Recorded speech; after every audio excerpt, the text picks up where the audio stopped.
Hindi ka pala napasok na ka napunta. Sa katipan mo. Buntis ka ba ga? Ano? Ano yun? Ba't hindi ka napasok? Pala.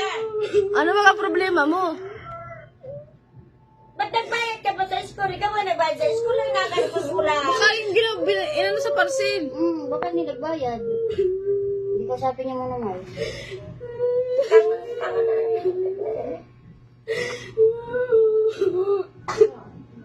Ano nga?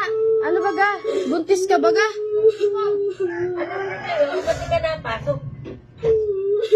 Ha? Ano? Bakit sa ibang tao ka pa nagsasabi ng problema mo? Wala naman inasabihan ay. Ha? Alam mo yun, okay. Alam yan? Alam mo yun, okay yan. Ano yun? Hindi ka napasok. Tawagin mo Naalis ka din eh. Sige, taka kasi okay ang ata naman natin. Naalis ka dito. Napasok ka. Isa ka napunta. Baga ko siya.